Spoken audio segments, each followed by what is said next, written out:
Hello दोस्तों, नमस्कार।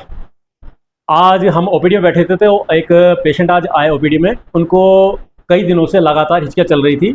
Even वो हॉस्पिटलाइज भी हुए, 3-4 दिन हॉस्पिटल में भी रहे हैं। ड्रिप वगैरह लगी है, एंटीबायोटिक वगैरह कुछ कोर्स उनका चला होगा, मगर किसी भी मेडिसिन से उनको किसी तरह कोई आराम नहीं आया।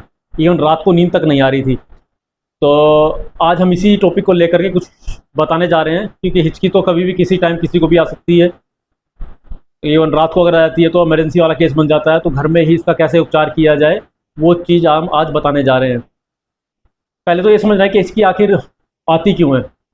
अगर हम साइंटिफिक रूप से देखें तो हमारा एक ऊपर वाला हिस्सा होता है छाती के अंदर, जहाँ लंग्स होते हैं, जो वहाँ से हमारी सांस की प्रक्रिया चलती है, और आपका हार्ट होता है। इसके नीचे आ जाता है पेट। इनके बीच में एक दीवार रहती है जो इन दोनों कैविटीज़ को आपस से अलग करती है।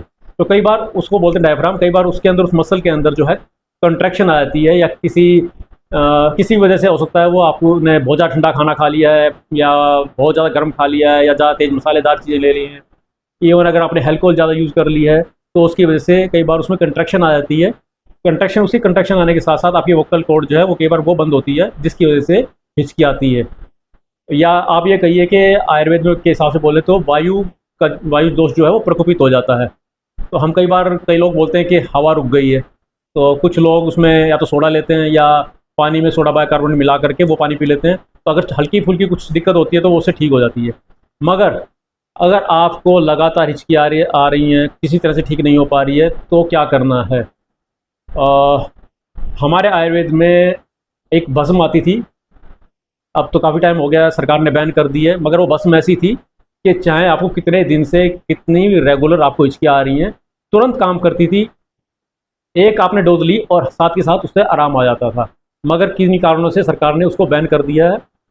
तो आज उसके बारे में तो हम बात करेंगे नहीं, ना ही उसका नाम बता पाएंगे, क्योंकि वो थोड़ा सा नॉर्म्स के खिलाफ है। इसके अलावा एक नुस्खा और बताऊंगा मैं घर के लिए आपको। बड़ी इलायची हर घर में होती है। तो बड़ी इलायची आपको मुंह में रखनी है और उसको चूसते रहना है। चबानी नहीं है, खानी नहीं है, उसको चूसते रहना है। थोड़ी सी आप मुलैठी लीजिए, मुलैठी कूट के रखिए, उसको थोड़ा सा मुलैठी साथ साथ उसको चूसते रहिए। मुलैठी का क्या काम रहेगा, वो आपको सूदिंग इफेक्ट देगा।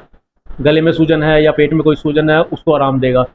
जो आपकी बड़ी इलायची है, वो कोई इन्फेक्शन है, किसी तरह की कोई सूजन आ गई है, या कहीं कोई हवा रुकी है, वायु दूषित है, तो उसको वो ठीक करती है। ये भी आराम करेगी, मगर जितना वो भस्म आराम करती थी उतनी जल्दी नहीं करती। मगर वो करती थी 5 मिनट में आराम, तो ये लगभग 1 घंटे के अंदर आपको आराम देती है। आराम 100% देगी। तो आप इसका प्रयोग कर सकते हैं। मगर इसके साथ साथ आपको खाने में ध्यान रखना है। हल्का खाना लेना है, खिचड़ी, दलिया, मूंग की दाल, जहाँ तक उसके लिक्विड डाइट लीजिए। ठंडा, बहुत ज़्यादा ठंडा और बहुत ज़्यादा गर्म खाना या पीना सेवन मत करें। और अल्कोहल का यूज़ ना करें, ज़्यादा तेज मसाले ना लें।